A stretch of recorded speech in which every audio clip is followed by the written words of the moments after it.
안녕하세요. 주영명리 이사님입니다. 자, 오늘은 계수일간에 대해서 한번 공부를 해보겠습니다. 지난번 시간에 임수일간에 대해서 한번 살펴봤죠.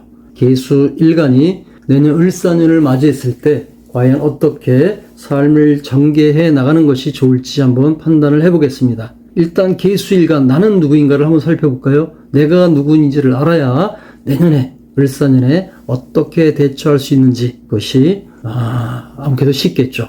지피지기 백전 백승 백전 필승입니다. 자, 스피노자는 이런 얘기를 했습니다. 내년에 지구가 멸망한다 해도 나는 사과나무 한 그루를 심겠다. 자, 이런 거창한 철학적 얘기를 하고자 하는 것은 아니고, 자, 우리 10개의 천간 중에서 과연 내년에 지구가 멸망한다면 과연 살아남을 수 있는 천간은 과연 누군가? 어느 천간일까? 이것을 한번 생각을 해봤습니다. 천간이라고 하는 것은 인간을 10개의 부류로 분류한 거죠. 범주한 거다. 10가지의 성정으로 범주한 건데 과연 그 중에서 어떤 천간이 살아남을까? 혹자는 그런 얘기를 하죠. 계수는 그 시간적으로 자시에 해당되니까 자시에 해당되는 동물은 쥐잖아. 그죠? 포유류 동물로서 쥐가 가장 오래 살아남았고 그리고 앞으로도 오래 살아남을 수 있다? 이렇게 말하는 사람도 있습니다. 자, 근데 그것은 뭐 1차원적인 해석이고요. 물론 저도 계수라고 생각을 한다. 자, 왜 계수일까? 바로 그 계수의 성정에 대해서 한번 살펴보겠습니다. 일단 임수와 계수는 바로 이 자리에 해당되죠. 이 감수자리, 주역 8개로 보게 되면 감수자리입니다. 자, 이것은 지구역을 상징하는 문항팔계도다. 자, 여기에 봄이고요, 간목이 있고요, 병화와 정화가 있는 이곳이 이화계가 여름입니다. 그리고 태금, 신금이 사실은 가을이죠. 가을입니다. 그리고 바로 이 감수자리가 임수에 해당되는 자리다라고 생각을 하시면 됩니다. 자, 이 임수는 음효가 양효를 감싸고 있죠. 이 양효가 바로 저장되고 있는 생명, 생기다라고 보시면 됩니다.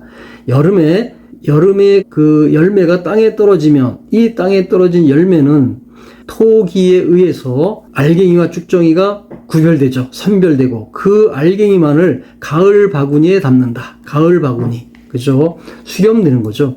그리고 이 술시에 해당되는 이 신금이 그 신정무라고 하는, 그죠? 신정무라고 하는 지장간. 그죠? 이 불에 의해서, 정화에 의해서 이 신금이 당금질 당한다. 그래서 그 순백한 양기만을, 불순물을 걸러낸 순백한 양기만을 이 겨울 감수 자리에 저장을 하는 거죠. 이 바로 이효. 이게 밑에가 일효고요. 두 번째가 이효고 세 번째가 삼효인데 바로 이효, 양효가 저장되고 있는 생명을 상징한다. 이 임수죠. 임수라고 하는 바다에 생명이 저장되고 있는 거다. 자, 계수는 임수와는 약간 다르다. 임수가 생명의 바다라고 한다면 계수는 강과 도랑이다. 왜 강과 도랑이냐?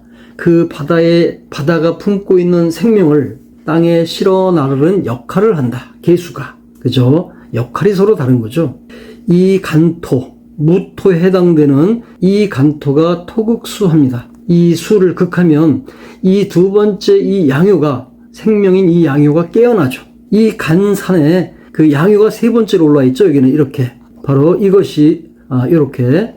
이 세 번째 양효가 바로 깨어난 양기라고 생각하시면 된다. 어쨌든 토국수에서 생명이 깨어나고 목극토에서 그 땅에서 생명이 자라나는 거잖아. 그래서 선천시대, 봄과 여름으로 상징되는 선천시대는 목극토, 그죠? 토국수로 해서 상극으로 시작되는 세계라 해서 상극이라고 말합니다. 상극세상이라고.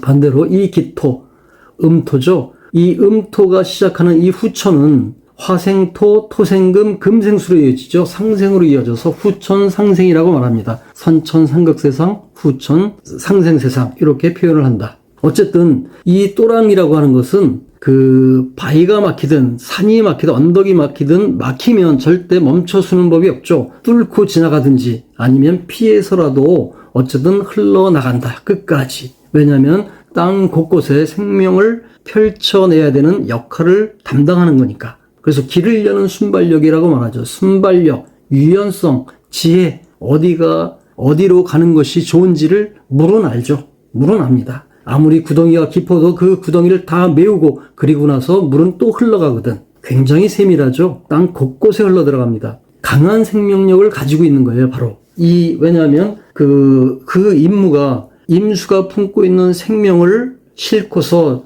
지구상의 온 땅에 전해야 되는 역할을 하는 거거든. 그 임무야. 그러니까 끝까지 살아남아야 돼. 그리고 그 좁은 또랑이, 강이 못 가면 또랑이 가는 거고요. 또랑이 못 가면 땅에 스며서라도 백두산 꼭대기까지 올라간다. 땅 곳곳을 다 어루만지지. 곳곳에 생명을 다 심어줍니다. 굉장히 다정다감하다. 이렇게 표현할 수가 있다. 그래서 계수가 내일 지구가 망한다 해도 끝까지 살아남을 수 있는 성정을 가졌다. 이렇게 저는 표현을 한 겁니다. 자, 그렇다면 계수일간이 내년 을사년을 만났을 때는 어떠한 식으로 살아가는 것이 좋을까? 어떤 운이 작용을 할까? 한번 살펴볼까요? 자, 기본적으로 을사년, 을목은 식신에 해당되죠. 그리고 사화는 정제에 해당된다. 이 을사를 주역 괴상으로 보게 되면 풍화가인이 되죠. 풍화가인. 다른 간지 설명할 때 설명했습니다만, 이 화는 그 불덩이라 그랬죠. 불덩이. 음요를 중심으로 양요가 조화를 이루고 있죠. 그래서 이 불덩이가 올바라야, 바람으로 상징되는 이 불길이 제대로 오래 지속된다. 이렇게 설명했어요. 자, 그런데 여기서 사화가 정제거든, 정제. 내가 추구하고자 하는 목적, 재물, 모든 그 재물의 활동들, 이것을 상징하는 게 재거든. 이 재인데 바로 바를 정자 정제야. 그렇다면 일단 이것은 불덩이가 바르다 이렇게 해석을 할 수가 있다. 불덩이가 바른데 그 불길은 어때? 발아야지. 불길이 식신이다. 식신은 내가 먹고 살기 위해서 하는 모든 순수한 행동들, 그것을 상징하거든. 활동들. 이것이 제대로 오래 지속될 수가 있는 거지. 마른 장장 확 타버리죠. 그래서 금방 꺼져버립니다. 임수가 그랬다 그랬죠.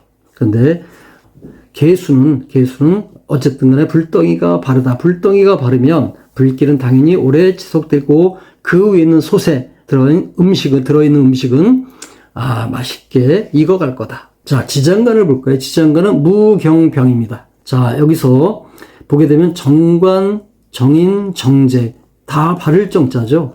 이 지장간이라고 하는 것은 그 가능태예요. 가능태, 잠재태. 아직 드러나지 않았지만 드러날 그 잠재태, 가능성이죠. 자, 여기서 경금은 사화의 생지입니다. 즉, 여름에, 뜨거운 여름에 이 경금, 즉, 가을에 수확될 그 씨앗이 태동되고 있는 거예요. 태동. 이 계수와 사화의 관계를 보게 되면 이 사화는 계수의 태지입니다.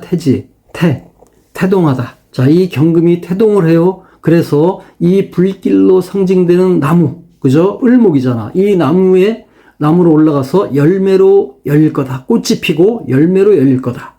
그리고 이 씨앗을 담은 이 열매는 땅에 떨어져서, 그죠? 서남방의 곤토에 떨어져서 그 알갱이와 쭉정이가 선별당할 거고, 그리고 선별된 알갱이는 가을 경금이라고 하는 이 바구니에 담길 것이다. 그러니까 이 경금은 계수가 내년 초에 계획하는 것들, 실행하고자 하는 것들, 이미 진행하고 있는 것들, 이것을 상징하는 거지. 이것이 내년 후반기쯤에는 열매로 열려서 그 가을이라고 하는 그 바구니에 담길 것이다. 이렇게 예측을 할 수가 있다. 그리고 이 경금은 정인이네, 정인. 정인은 기본적으로 문소라, 나를 존재케 하는 거거든. 나를 존재케 하는 근원, 즉 어머니죠. 모태입니다. 그것을 다른 걸로 표현하게 되면 문서라든가 또는 졸업장, 즉 졸업장이라든가 이 땅 문서라든가 무슨 계약서라든가 이런 것들은 결국 나라고 하는 존재를 살아가게끔 해주는 근원이거든. 그래서 내년에는 이러한 운들도 들어오지 않을까. 계획했던 그런 것들이 문서로 들어오고 돈으로 들어오고, 그죠? 정제, 돈으로 들어오는 그런 어떤 행운이 들어오지 않을까, 일어나지 않을까라고 생각을 해봅니다. 물론 이것은 단식적인 판단입니다. 사주라고 하는 것은 8개의 사주와 대운, 세운을 다 보고요. 합충 형파일을 다 봐야 되겠죠. 이것은 단식적인 판단이지만 어쨌든 계수는 내년에 굉장히 좋은 운을 가지고 있다. 이렇게 판단을 해볼 수가 있겠습니다. 자, 오늘은 계수일간에 대해서 한번